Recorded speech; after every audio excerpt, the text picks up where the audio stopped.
So one of the things we're talking about, of course, is we are just coming to the end of the Lunar New Year, which is where the Chinese, Asian, Japanese families all say this is the new year, and they have their New Year celebration, which is next week, I think, because it's the last. It's last of the moons in the 12th moon. We're in the 12th moon now. And so in the discussions that we're having in a variety of fields within the Chinese philosophies and the Eastern philosophies, we've reached the point where yin is the old woman, and she's trying to take care of yang, who is this little boy who's like completely out of control. But he needs all your support still, right? He needs to have all this support. And so yin has still got to support yang before yang really becomes able to stand on his own 2 feet. So you can kind of imagine a child in swaddling clothes, right? He's not standing yet, he barely crawls, but that's yang. It's just starting to appear, and yin is just about done, and he's tired, he's ready to go home and just be done with it all. And so we're kind of at that stage where, you know, we still feel like it's a good idea to nurture, and it still feels really important to try to, you know, help everything kind of get along, which is very yin, right? And during the winter, that's a big thing. You have quiet family gatherings, you make very nurturing foods, and you try and keep the conversation on you know, making it through the winter, and not so much just imagining what spring is going to be like yet. You kind of wait. Now's the time where we start thinking about spring, and the Western world wants to put on the running shoes and go out and do 20 miles, and you know, they're ready to go, and it's kind of like, whoa, whoa, not yet. Calm down. It feels like that, but that's because now we're at that stage where we talked about before. We're really in the planning stages of, okay, so now I can feel it coming, so what are we going to do, right? How do we want to make the transition from yin to yang? What are we expecting to take with us? So kind of the entering the winter is getting rid of all the superfluous and dropping all the junk and stopping all the idiocracies of summer, and getting into the wintertime. So in the wintertime, we're nurturing the flame, and we're being really careful with stuff, and we're eating really nutritious foods, but it's very easy to digest foods, stews, overcooked, you know, stuff that's been cooked for hours, to get all the nutrients out of it so that you can just absorb the nutrients directly. Now we're getting to that point where we're starting to feel like we want to do stuff, we want to get going. But we're at that odd state where it's so clear now, it's really easy to make a change. If you've got something, a bad habit, or a habit that you want to start, it's great to do now because you don't have all the clutter around it, right? It's really easy to see it, and it's really easy to see how the transition is supposed to go. That's why we need to plan, right? We're making the big plans on, okay, well, I'm not going to do this anymore, so I can take this and this and this and this off the list, because those things all relate to that, and that's out of here. But this is what I want to do, and what does that relate to? Oh, well, I need to think about doing this more often, and I need to make sure I'm doing this and doing this to take care of that, so that it supports itself during this transition, right? Otherwise, we're going to fall back on old habits, on old ways of doing things, old rhythms of things that we, you know, think, well, I've always done that and it's always worked. It's like, does it really? Is that why you're trying to, you know, change that habit? Because it isn't really working for you, is it? You know, and that's the discussion we're having right now, right? One of the great stories that comes along with this, and was actually read not too long ago, is Uncarved. And in Uncarved, the man is telling the son who's growing up, don't do that. Don't do it that way. Don't do that. And the son keeps looking and going, but you do it like that. What's the problem, right? And so he takes his son to the carvers, the wood carvers, and in the front of the wood carvers is just big pieces of wood with hardly an axe mark on them, right? And the closer you get towards the carver's den, you see them are slightly shaved and and arms are starting to form, but they're still just big blocks of wood. And then they walk into the carver's shed, and now you see arms are in place, heads are in place, eyes are a specific pattern, colors are starting to come out. They're starting to put gold gilding on them. And he says, son, I am like these finished statues. I can't change my arms anymore. But you're like these fresh logs out here in the floor. We can still change the way you do things. Don't be me because of where I am stuck. Be a fresh log, ready to be manipulated and to be what you could be inside and not what you're seeing from somebody else. So this whole discussion happens a lot this time of year to try and nurture people, try and point them in the right direction. But it's actually later that reading becomes really more important. So what was the reading today? Adoration. So one of the keys about adoration is we're always taught to prostrate ourselves before the altar, right? That is God in that statue. We need to pray to whatever God it is or whatever beings we believe in or whatever choices we have for our spirituality. But in reality, what that's forcing us to do, or giving us the opportunity to do, is to reflect on what we meditate and or pray around for ourselves, right? And so it really isn't about some God out there or some choice that's someplace in the ephemeral. It's the choices in us, the God in us, the being that's the purest in us that we're trying to get to. A lot of us don't see it that way. A lot of religions say don't, look at yourself, don't self-idealize, all that kind of stuff. And so it becomes kind of conflictory in different ways of viewing it. But the reality is that if God created us and we are like God, how can you say God is out there? Right? It's really God is in here. He must be. Because if I'm like God and was created by God, then I'm partly God. Everybody should be, right? In religions, they say that's a bad way of looking at it because then you start, using yourself as a God. Then you've got to be smart to start with to get to that stage where you can turn it around and say, okay, well, God is within me.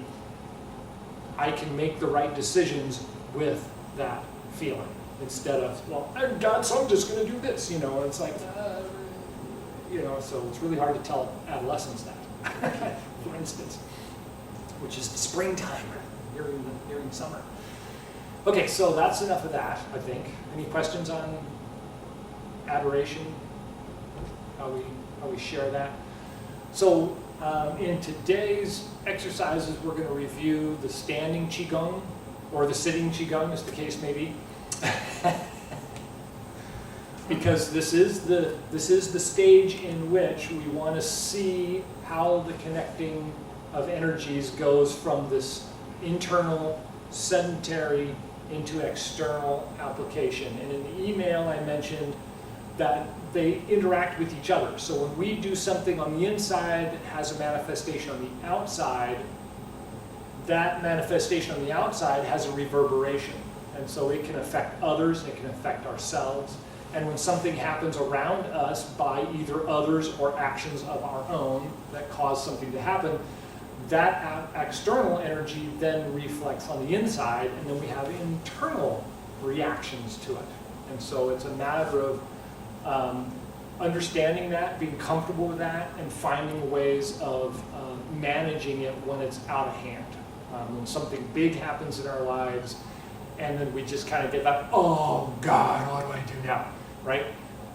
Well, actually, those big things are bound to happen, and when you're thinking about it, we see them going to happen, and we just kind of ignore it until it happens, and it's like, oh, I didn't see this coming. Well, yeah, you did, actually.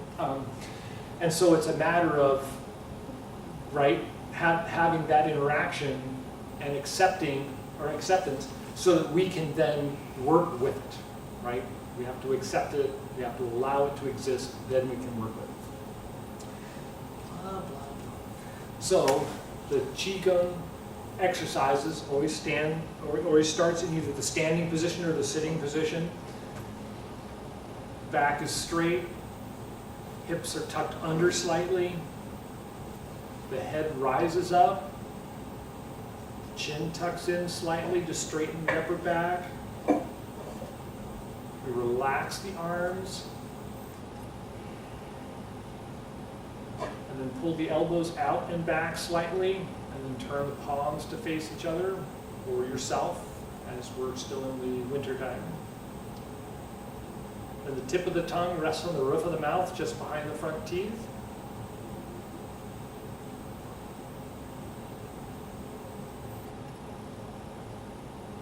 And with regular practice, we automatically fall into a nice, long, smooth breath. If you're not finding yourself just falling into a nice, long, smooth breath, remember you take a nice, deep inhale, then relax for just a moment, and then exhale.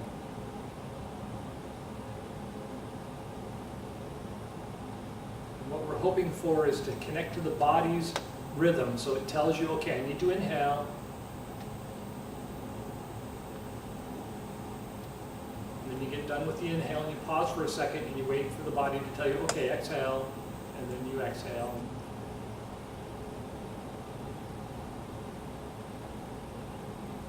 And then pause at the end and wait for it to signal you again. This simple connection to the body's rhythms helps us to see the other rhythms that exist within the body.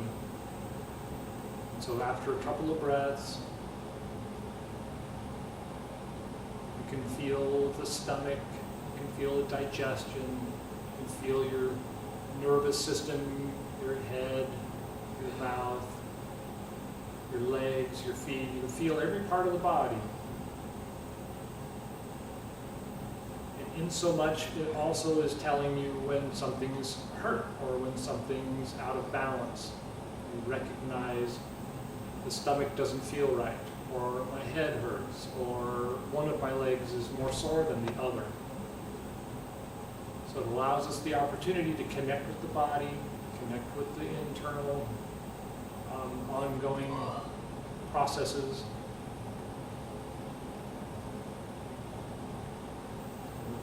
From there, we can find things to smooth out if necessary, or to nurture if that's all you need. And nurturing is good.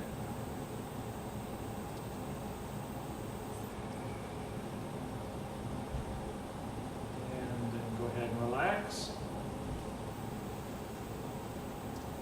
Good.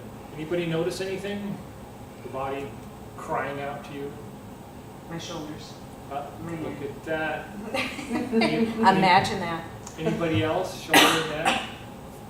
This is the shoulders. Yeah, Shoulders tension. reflected. Yeah, tension in the Yeah. trapezius area. Yeah. I got it in my ankle. Oh, well, good for you. Whoa. Most people at this time of year have trouble with their neck, their shoulders, and they get frequent headaches.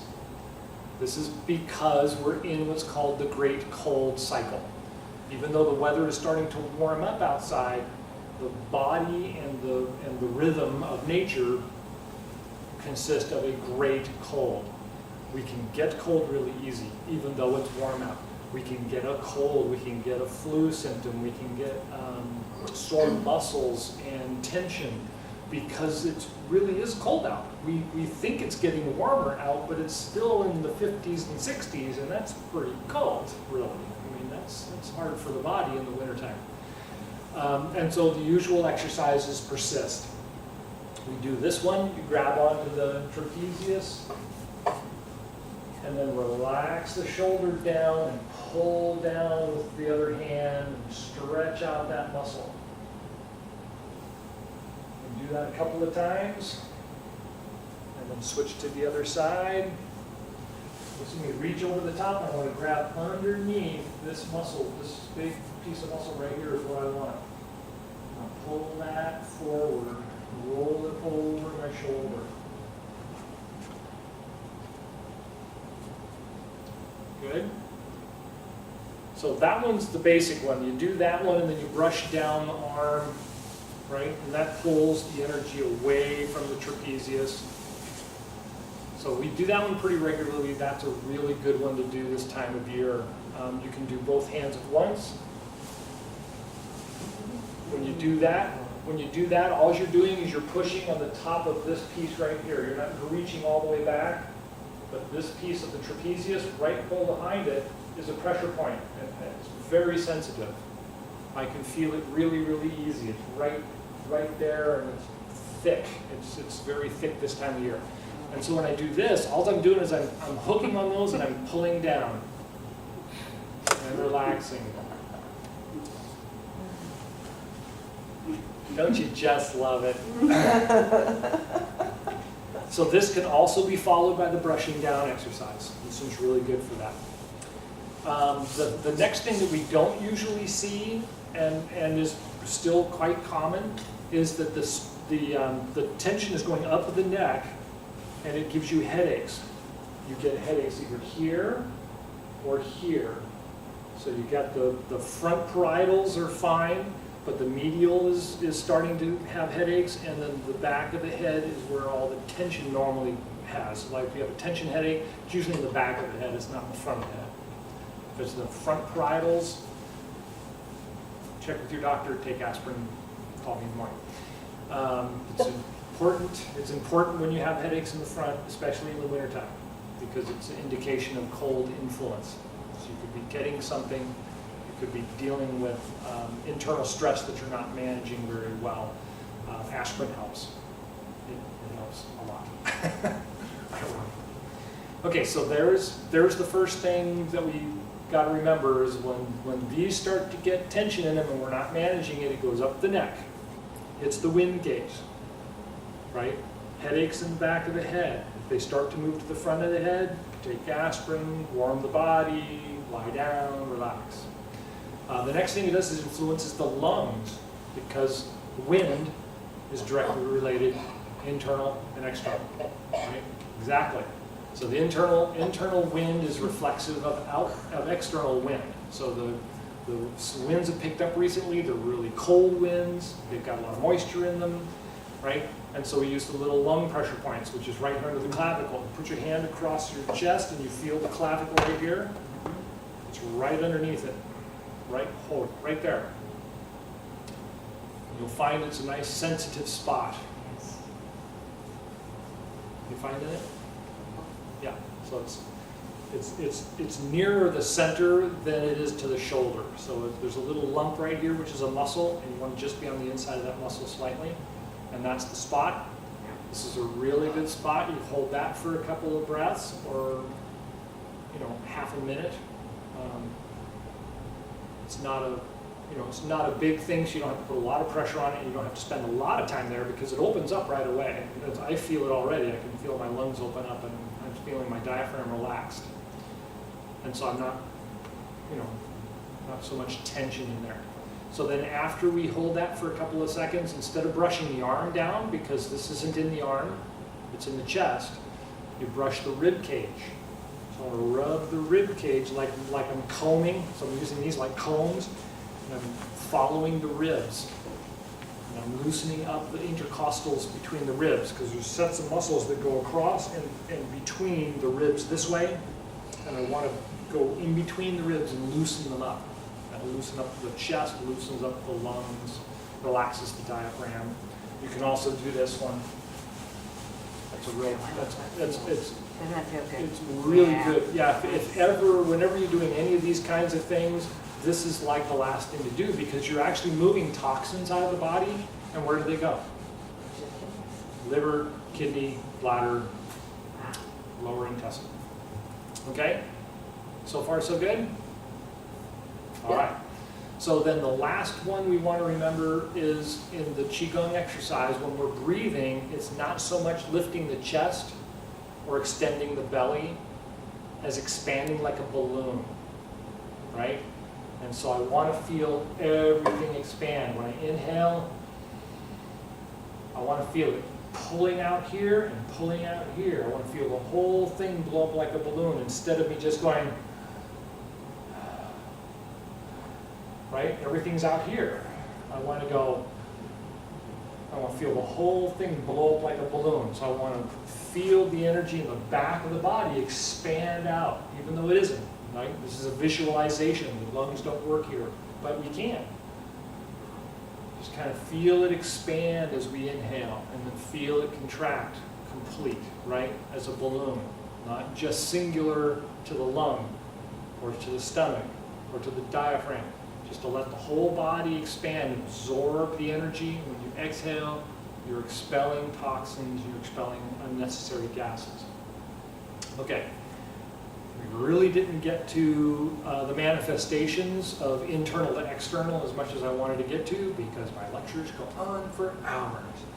And so let me just kind of go over real quickly what we've talked about before, is we're looking at like that silk reeling kind of thing, right? Where I'm throwing the frisbee, but throwing the frisbee starts at my feet, right? Because I have to get my rhythm of the body together. Sorry. Yeah, that's okay. Right?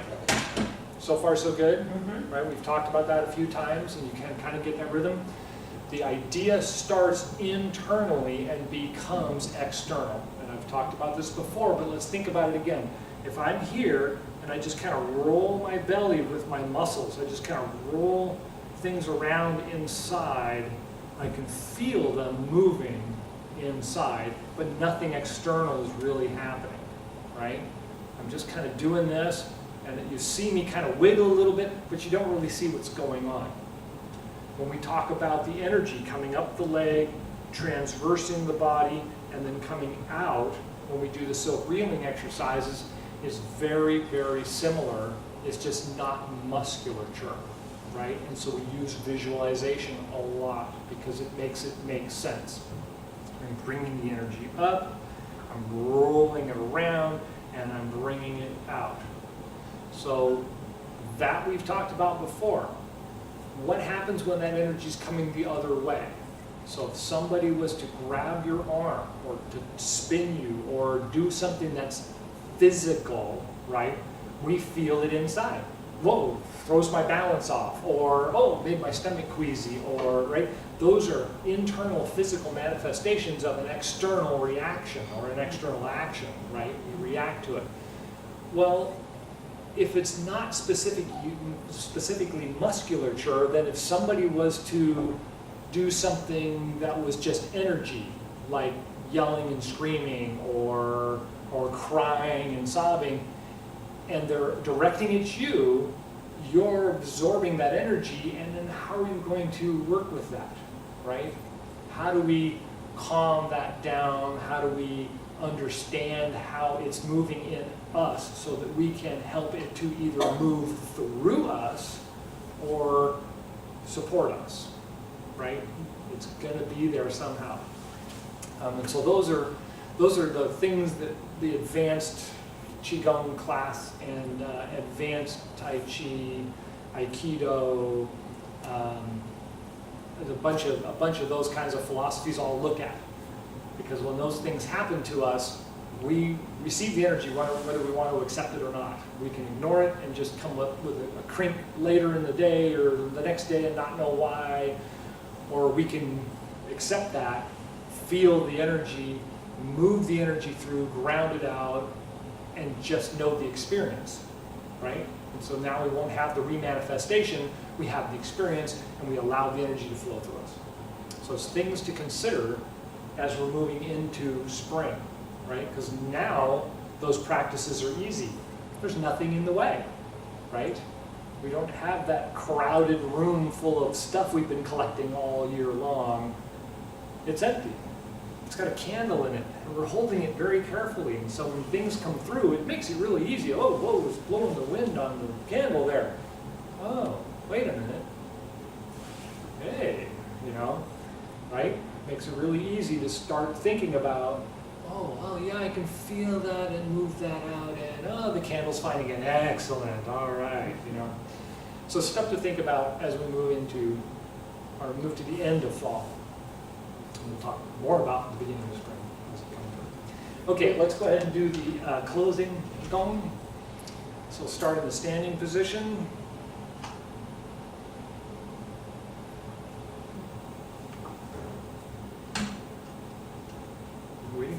I get this room at 12:30. Oh, do you? I Excellent. do. I'm So- sorry. No, that's okay. And my clock, these are a little bit slow, so that's good to know. So, So I'll give you guys a couple minutes, but Yeah, I've got we're a student just with about me, done. so I apologize. No I just problem. Thanks for letting us know. Yeah.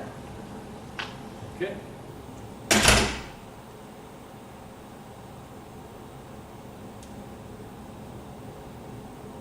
So when you're ready, turn the palms out slightly. Inhale, rise up. Gather the chi and draw it in and down.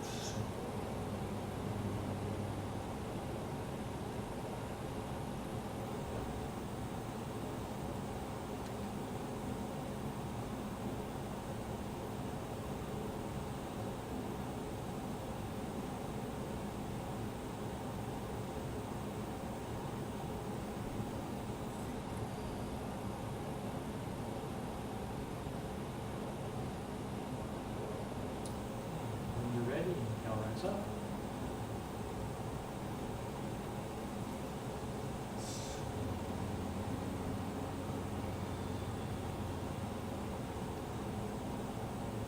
Take a breath with the heart and lungs as you're guiding the chi down. Allow the chi to exchange energy with the body. Dan Tien and Ming Man. Middle, down. And bubbling spring points at the bottoms of the feet.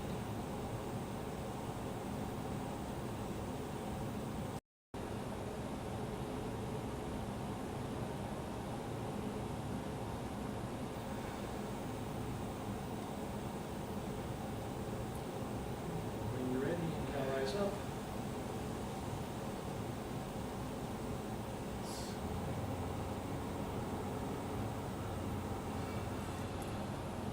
Breath of the heart and lungs. Dan Tien and Ming Man.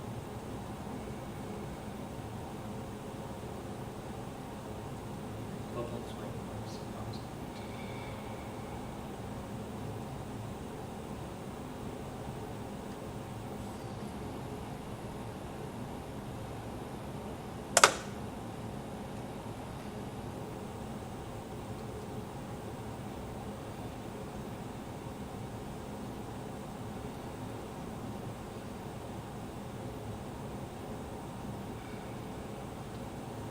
All right. Any last thoughts or questions? Thank you for coming. Thank you for Enjoy the rest of the day.